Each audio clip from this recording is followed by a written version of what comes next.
Welcome to episode 2 of the Burn It Nutrition podcast. I'm your host, Joseph Navarro. On today's show, we will dive into my N=1 experiment where I try different diets to see what really works. Then, we will discuss how different body types play a big role in determining your approach to fat loss. I'm so pleased to have you with us today. Now, let's start the show.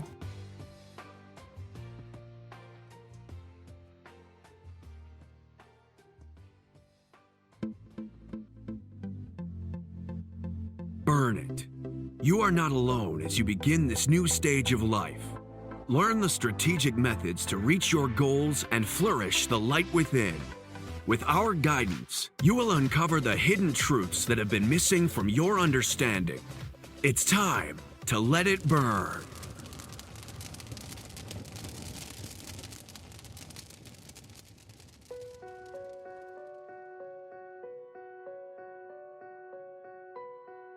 Progress is impossible without change, and those who cannot change their minds cannot change anything. Words by George Bernard Shaw.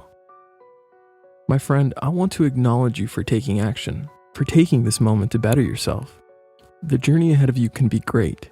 It can show you and the world what amazing things one person can do. Let's begin by addressing the X factor in your story, the X factor that is your mind. It can be the faithful ally that always has your back, there to encourage you and support you when you need it most. Or it can be the birthplace of all the self-sabotage in your life. Throughout history, we've had great inventors and influential visionaries who have progressed our species to its latest heights. People like Henry Ford, who changed the world of transportation by making the personal automobile accessible to the masses. Or Martin Luther King, who helped spark a movement for social equality and shining the light on moral issues our country had, and unfortunately still struggle with. It takes a certain type of person, or should I say a certain type of mind, to be able to make game-changing shifts in culture. And throughout history, these men and women like Ford and King have all shared a certain similarity that was crucial for their accomplishments.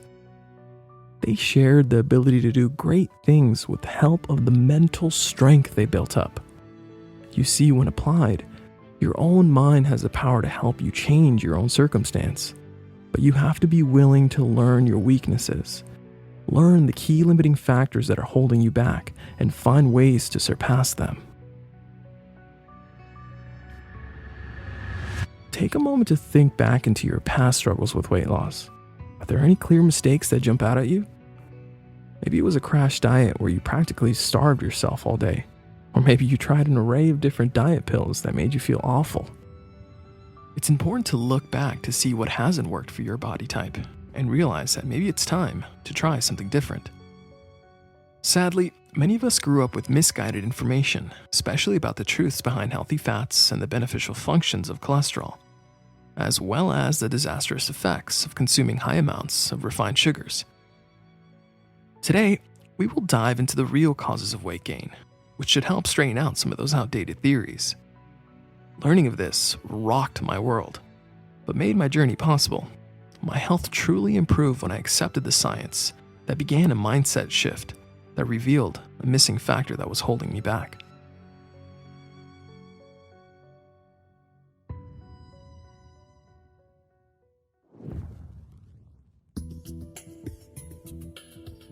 When I began my transformation, I began lost and unsure where to start. So, I chose to experiment with various fitness experts' viewpoints, attempting their methods. To track my progress, I went to my local gym to use their body scan machine. This gave my body fat percentage as well as my lean muscle mass. I did this to track what worked best for my body type, making this my own personal experiment, my N=1. An N=1 experiment means that the entire study is done on a single subject or patient. They are helpful in that they can allow us to do studies that would normally be too difficult on larger group studies. So, as I began my experiment, I dove into the research of the different methods to fat loss and discovered that there are a lot of conflicting information. I was so overwhelmed at first, but I realized that the only way I was going to find the right answer was to try some of these different theories. First, I started with methods like the so-called everything in moderation diet. This approach allows you to eat anything you'd like as long as you stay under your calories. I gave it a shot and started counting every single calorie that I ate. And since everything in moderation was the plan, you better believe I fit cookies in my calories. After 3 months of this method, I learned that this didn't work for my body type. Following the mainstream trainer's advice that everything in moderation works as long as you stay under your calories was not the answer. At least not for someone as metabolically damaged as I was. The reality is that bigger endomorph body types like mine will need much more advanced methods to see weight loss. I kept learning and discovered that your body changes through hormone signals that it gets from the type of food you feed it, not just the amount of total calories consumed. I posted the results of my body scan at burnitnutrition.com/N1Expo. There, you can see that I did lose weight at first, but in the 3rd month, I also lost muscle mass and gained back more fat mass. I was essentially starving myself at a cellular level, which caused my metabolism to slow down. Even with all my efforts of calorie counting and constant hunger, I wasn't getting any closer to my goals. After this failed experiment, I decided to go with a whole food, modified paleo approach. This is where I feel I truly began my transformation and started to see progress. I decided to change my thoughts towards food. I began to learn what real nutrition actually looks like. My perspective towards food as just calories was one of the limiting factors that had to be changed. I took on the challenge and began to get rid of all the processed junk, things like chips and sodas, and started to include more fruits, veggies, and healthy proteins. I began to see big improvements in my body scan results, as well as in the mirror. Now, I wasn't just eating healthy, paleo-friendly foods, but also I began to train and hit the gym. This is when people began to really notice I was actually getting in shape, or how I like to say, getting jacked. You can see on my body scans that I was able to maintain my muscle mass while also burning away 12.7 pounds of pure fat mass in the next 2 months. This really improved my aesthetics since I wasn't just burning fat, I was building strength. You see, weightlifting is key to an impressive body transformation since it helps you go from obese to strong and toned. But we will dive further into training and exercise in another episode. I was finally getting closer to my goals, and I had come a long way, but I wasn't done. I kept reading and researching, which led me to discover the ketogenic diet.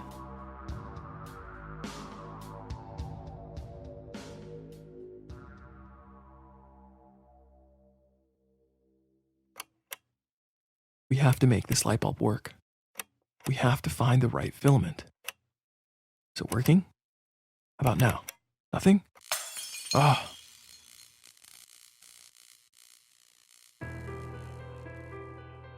Thomas Edison was another great mind that changed the lives of many.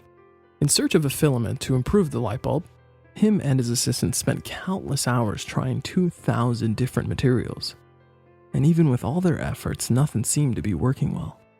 His assistant finally complained. "All our work is in vain. We have learned nothing." Edison replied confidently, "Oh, we have come a long way, and we have learned a lot. We now know that there are 2,000 elements which we cannot use to make a good light bulb." So even though Edison still hadn't found the answer to his problem, he knew they were getting close. He kept experimenting with various filaments, even expensive materials like platinum, that failed because of the high heat. But he stayed driven and finally went on to discover a material that allowed the light bulb to be able to shine for 1,200 hours. He found the solution when he created a durable and longer-lasting bulb using a filament made out of carbonized Japanese bamboo. Yeah, I would have never thought of that either. Makes sense why it would take 2,000 tries. Thomas Edison shows us the importance of staying driven to progress towards our goals, whether that may be weight loss or, like in Edison's case, bringing light into the darkness. I too wanted to keep seeing progress, so I decided to give keto a try. This shift into the ketogenic diet took a total different approach that I had never had tried or even had heard of. One of the big shifts I made in the next 4 months was to cut out almost all the fruit and starchy veggies that I was eating on the paleo diet. In my research, I learned that carbohydrates, especially refined carbohydrates, are the biggest cause of fat storage, and so they should be reduced. This is where I put my mental strength to the test. I had to accept that carbs were halting my progress, and the fact that I was used to having sugar and carbs all day, every day for most of my life, made the thought of reducing them hard to imagine.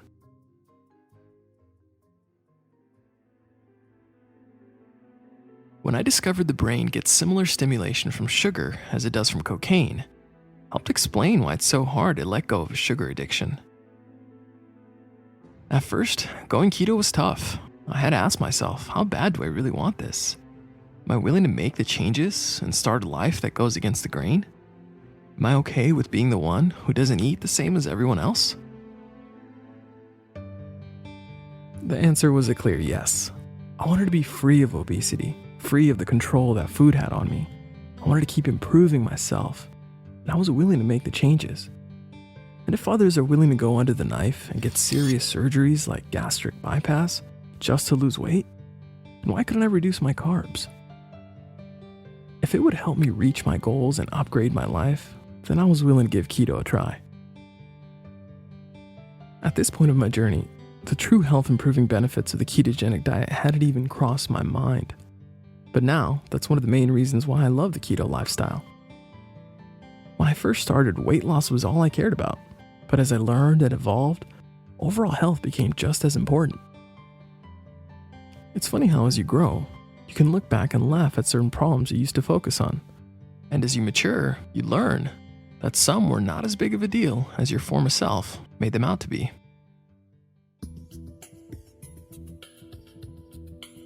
So I decided to give keto a try.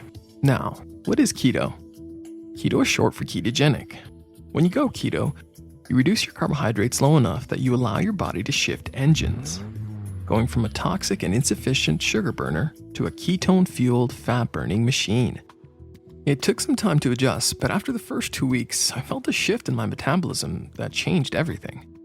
I felt like my body was upgraded to first class after years of sitting in the back by the toilets. Keto allowed my insulin levels to drop, opening the gates to fat loss. You see, this big shift in energy happened once my body became fat adapted and was now able to better use the fat on my body as its main fuel source. I had always had issues with what felt like a constant cycle of thinking about my next meal. Well, that finally went away. Keto essentially blunted my hunger without the use of any artificial diet pills. It allowed me to balance out my hormones and effectively transform my body naturally. I had now managed to burn off 60 pounds of pure fat, as well as improve my main health markers. I had come a long way from the start of my body transformation and was truly happy with the results. I noticed big improvement in my overall daily energy and mood. This was most likely from all the healthy fats that were feeding my brain. I know I still have more weight to lose, but I'm not going to wait until I hit my so-called ideal weight to be happy. That's one crucial shift in mentality that I learned along the way. You must enjoy the journey, for it is in the process of your transformation that the important changes will occur. When it's all said and done, those are the inner changes that will make you happy. Learning the best methods for each body type and applying the new research allowed me and the others that I have been helping finally reach our goals. Maybe it's time for your body transformation. I would say that paleo and keto are both great options when choosing a diet for health and fat loss. They fit together nicely since they share core pillars that keep you away from junky fast food. And they both bring you back to healthier homemade meals. The rest really depends on the goals that you have set for yourself. But one thing that was clear in the results of my N=1 experiment is that you want to stay away from crappy, highly processed carbs. Other studies have shown that even smaller amounts of processed food can change the chemical balance of the brain, causing negative mood swings as well as noticeable dips in energy. I also want to clarify that not all carbs have negative effects. You see, vegetables are also a form of a carbohydrate, and so the main source of your carbs should be coming from vegetables. Fresh fruits are also another form of carbs that can be consumed. But remember that certain fruits are very high in sugar, and it may be natural sugar, but it's still sugar. You should see fruit as nature's candy, and so it should be managed with that in mind. For decades, we were told to get our daily 6 to 11 servings of carbs for a balanced diet. We were told that carbs are essential to our survival, but that's just not the case. Cultures have survived and thrived on diets low in carbs. And many people like myself have noticed that long-term weight loss is almost impossible to maintain on high-carb diets. Unfortunately, some trainers sadly still believe carbohydrates should be a primary fuel source when fat loss is your goal. But the latest research coming out is showing otherwise. So, if carbohydrates aren't an essential nutrient, then what are? True essential nutrients are elements that our body needs to function that it cannot make on its own. They are nutrients that we have to provide through the food that we eat. Nutrients like amino acids, which we get from protein, and fatty acids that we get from dietary fat, as well as vitamins and minerals, and we can't forget water. These are the elements your body needs to function properly. But again, just to be clear, there is no such thing as an essential carbohydrate. Now, it is true that certain parts of the brain do need to use small amounts of glucose to function. So you may be wondering, how would our body get the glucose it needs to fuel certain parts of the brain if we're not consuming carbs? The answer is gluconeogenesis. You see, the body has impressive ways of adapting to survive, and going without carbs was one of the first things our primal bodies would have had to adapt to. You see, when on a low-carb lifestyle, our liver begins the formation of glucose, which provides the body with the amount of sugar it will need, but from a non-carbohydrate source. Another benefit of lowering the carbs you eat is that it will also lower insulin levels. This is a key hormone that needs to be lowered to allow the body to shift to its fat reserves for energy. We will go further into insulin and insulin resistance in the next episode. So, when your fat reserves are burned, they release fatty acids, and with them also come ketones. Ketones are an organic compound that is mainly produced by the liver that has helped humans survive through harsh periods where there was no food available. You see, the human body has been brilliantly designed to function just fine without carbohydrates, but we make them spend most of their efforts in damage control from all the overconsumption of sugars. Giving up on my comfort foods was tough, but looking back at it now, 60 pounds lighter and feeling as good as I do, I'd say it was worth it. It was worth going through the discomforts of change because I didn't just lose weight, I improved my health at a cellular level.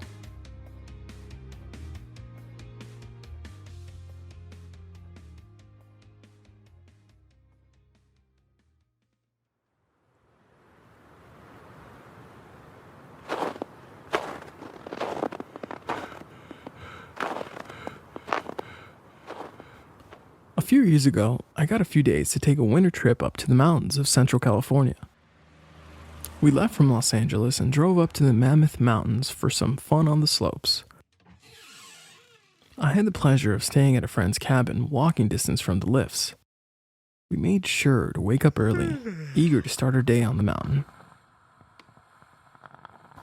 I poured us a cup of coffee and stepped out to the chilly morning air to get a feel for the weather. I was beyond pleased to see nothing but blue skies, what we like to call a bluebird day. I laced up my boots and zipped up my jacket, but considering the light rays shining through the window, I made the decision of leaving my face mask. We grabbed our boards and headed out the door. We wanted to be the first ones on the slopes. We went straight to the chairlift that would take us to the very top of the mountain. As we got higher and higher, I noticed a thick, dark cloud waiting for us at the top. That's when it hit me that I didn't consider a possible weather change at the top of the mountain. I know, rookie mistake, right? Let's just say I had a purple nose and frozen beard for most of the day. But I definitely learned my lesson.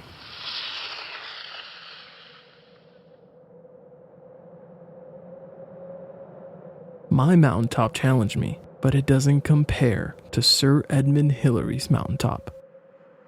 On the 29th of May, 1953, he was the first man in recorded history to reach the top of the highest mountain in the world, Mount Everest.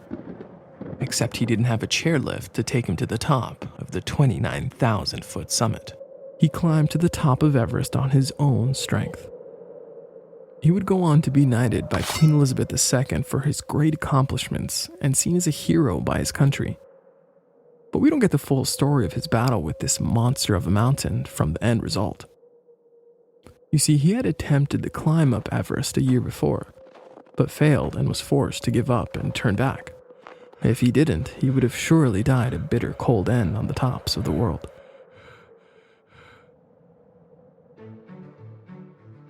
A few weeks after this failed attempt to climb the world's tallest mountain, he was asked to give a speech where he walked on stage to a thunderous applause. The audience was acknowledging his brave attempt at greatness, but deep inside, he saw himself more as a failure. He began his speech, but for a moment he stopped and moved away from the podium, walking to the very edge of the stage. He turned and raised his arm, pointing at the wall where the picture of the great mountain was displayed. And with a loud and powerful voice he said, "Mount Everest, you beat me the first time, but I'll beat you the next time because you've grown all you're going to grow. But I'm still growing." Just like this man's determination to reach the peaks of our planet, so too should be your determination to reach your goals. If you failed once, then get up, get focused, and move forward. It won't be easy, but with the correct strategies, no heights are unreachable.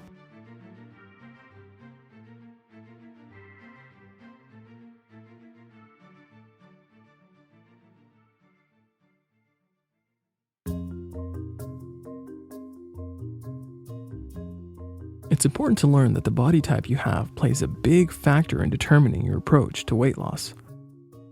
There are 3 different body types. First, the ectomorph, which are tall and leaner. Then, we get the mesomorphs. They're about average height with increased muscular physique. And finally, there are the endomorphs. These body types are shorter and a bit more stockier. Not everyone falls perfectly into these body types. There could be a genetic blend of the two. Now, different body types process certain foods better. Usually, ectomorphs, the tall and lean, tend to handle carbs a bit more efficiently. They are your skinny friends who eat all the nasty junk food and don't seem to get fat. One thing that these types of people should keep in mind is that being thin isn't always an indication of health.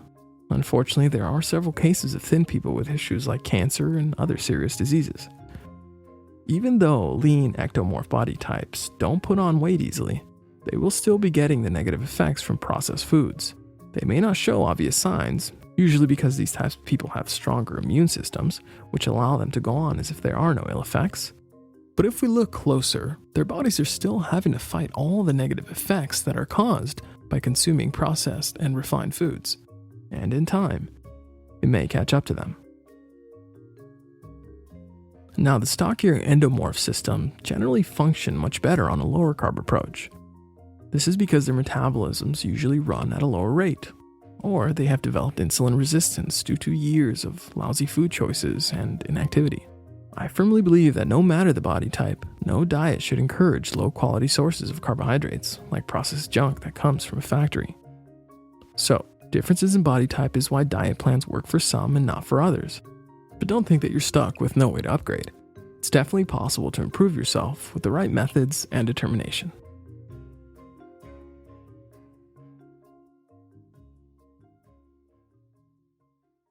If avoiding certain cancers is a priority of yours, then listen up. Did you know that cancer cells have a sweet tooth? Well, they do. Cancer cells use glucose as a fuel source, which they get from carbohydrates. They need the glucose to grow and multiply. Here's a fun fact for the day.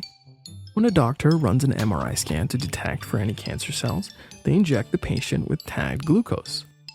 This glucose is quickly consumed by cancer cells, causing their monitors to light up like a Christmas tree, and thus identifying their location. Don't you think that should be an alarming clue to the dangers of consuming high amounts of sugars? The good news is that when you become ketogenic, you shift the body's main fuel source from glucose to ketones, This starves and weakens the cancer cells since they don't have the ability to use ketones as a fuel. Only healthy cells have the ability to use ketones. Now, I'd say that's definitely good news for the battle against cancer.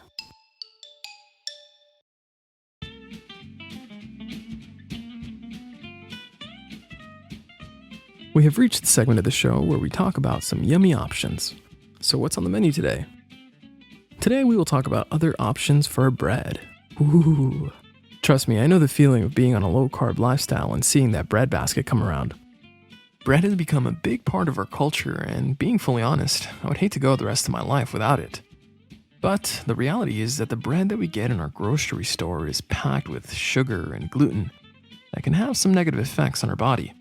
Certain grains also contain anti-nutrients like phytic acids that impair the absorption of minerals like iron and zinc, leading to mineral deficiencies. Not to mention, the glycemic index of whole wheat bread can be as high as 70. So, what options do we have if we want to get healthy and still try to enjoy some parts of the dark side? The answer is homemade almond and coconut flour breads. They allow you to still have a delicious slice of bread without all the negative effects mentioned above. They will be much lower in carbs and higher in healthy fats that make you feel full and satisfied without the blood sugar spikes. So, here's what you do to make this delicious cinnamon pecan bread. First, you will preheat the oven to 325 degrees Fahrenheit and butter your baking pan. Make sure it's really well buttered. Then, mix in the dry ingredients in a big bowl. First, you will get 1 cup almond flour, 1 cup coconut flour, ½ cup low-carb protein powder, 1/4 cup psyllium husk powder, 1 tablespoon of baking powder, 1 tablespoon of ground cinnamon, 1 tablespoon of stevia, 1 teaspoon of sea salt. Next, we're going to place the wet ingredients in a high-speed food processor.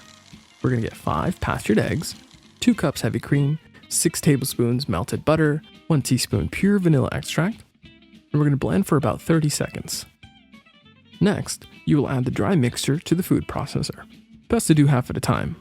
Once it's fully mixed, you're going to pour your mixture into the pan and spread evenly. Then, sprinkle some dashes of cinnamon, scatter some pecans, or maybe some sliced almonds on top. Lastly, scatter some berries, a small amount of course, and place in your oven for about 45 to 55 minutes. And voila! You'll have a great option that won't spike your sugar. You can then spread full-fat cream cheese or almond butter and enjoy. This should satisfy your desires for bread and still be aligned with your goals. But remember to only see this as a solution to those bread cravings. Try to stick with real whole food for the majority of your weight loss journey.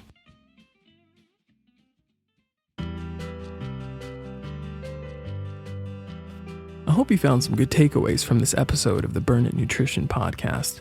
We want to make health and weight loss fun and interesting to listen to. I know how it feels to think that weight loss is impossible. I've been there. Last year I was 280 pounds with 40% body fat, but with the strategies I learned, I was able to lose 60 pounds of pure fat in just 7 months while keeping all of my muscle mass. My journey got much smoother once I learned the correct methods that worked for my body type. Controlling my consumption of sugar allowed me to become a fat-burning machine that really advanced my progress. So friends, continue to hold on to whatever is igniting your passion and burn it deep inside you. Truly consider this path to reach your goals. It can make your transformation much more attainable. Trust me, I wouldn't have been able to do it without them. Again, I am not special. You can also improve your health, but you have to be willing to make the changes in your perspective, shifts in mindset that will allow you to let go of the old beliefs and accept the new research that shows the true benefits of healthy fats and the toxic effects of excess sugar. If you want to start your own transformation, then click on the link in the show notes that says Reach 5th Stage Keto. Or you can go straight to our website at burnitnutrition.com and get my body transformation guide called 5th Stage Keto. This is a step-by-step guide that will give you the strategic methods that I use to help you reach your weight loss goals. Learn how to apply the correct training methods for the most attractive physique. Get the stages to smoothly apply effective intermittent fasting. And get the tricks to push past some of those weight loss plateaus. We are currently running a 50% off special for the release of this podcast, so I'd get it while it's still available. I hope you join us on the next show. It won't be the same without you. Now brace yourself, because it's time to let it burn.